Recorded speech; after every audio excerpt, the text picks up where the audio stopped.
Hi, this is Dorothy from taichibosman.com/rawfoodblog. I just put in equal amounts of raw honey, coconut butter, which I shaved, and coconut oil.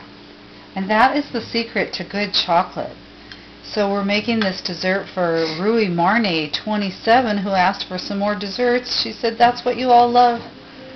So I put in about a 3/4 cup of coconut butter and a little bit less of honey because I'm making chocolate covered apricots today, and since they're already a little bit pretty nice and sweet, I cut down on the honey.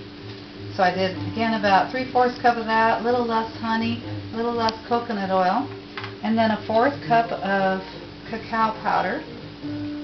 And then you can decide how you want it to taste. Do you want it to be cayenne pepper chocolate, which is amazing? I love a little bite to my chocolate.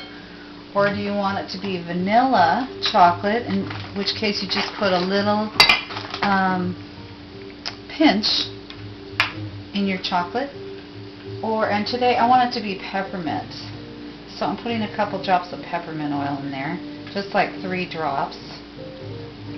And then I always add a little bit of salt because there's something about salt and chocolate that makes it amazing. And a lot of people leave it out of their recipes. So I'm putting a little sprinkle of salt in there and making it nice and creamy.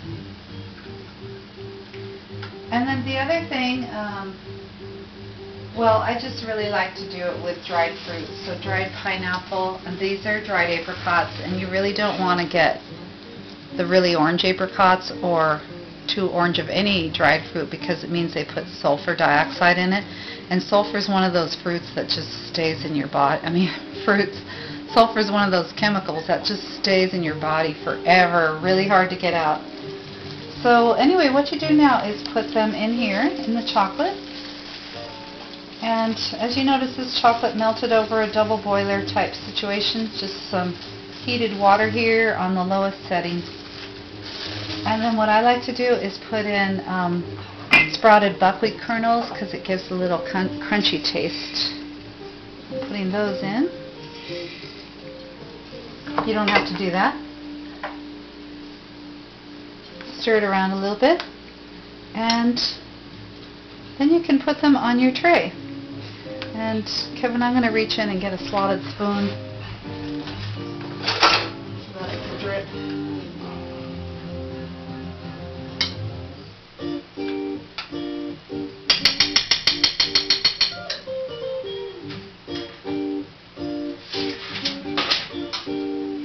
Then you just take them out, and in only 10 minutes in the freezer, they're done. They taste amazing. I keep giving them to friends, and they eat them all up really fast. So you just put them on like that. And you can make, you could take the rest of the chocolate and dip anything you want in it, like frozen bananas, pineapple. You could do nuts and raisins. And then what I do with it is I wanted like a Mounds type candy, so I put coconut in these, and I'm going to do that right now. Put some coconut in the chocolate. You can just take your chopped up coconut and put it through your Omega juicer with the flat screen and a little nozzle on top.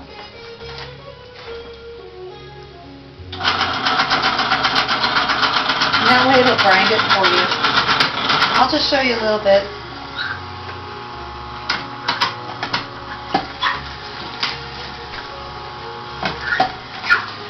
You don't have to watch the whole thing, but it really is quite fast. I'll just do that much for now. That's so nice, you don't have to shred your coconut anymore.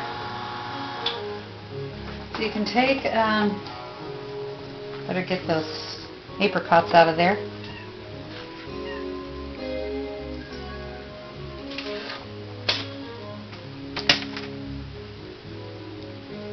They're going to be incredible. There's nothing like it. I don't know what it is about chocolate covered apricots, but they are magnificent. So 10 minutes in the freezer for those.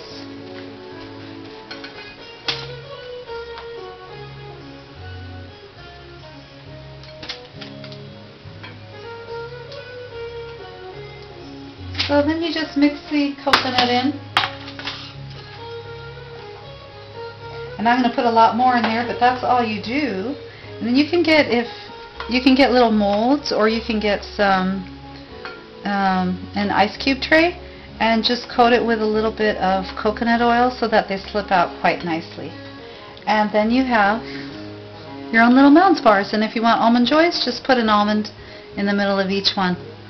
And that's from me, Dorothy, at taichibosman.com/rawfoodblog. You're going to feel amazing when you eat these chocolates. They don't make you gain weight.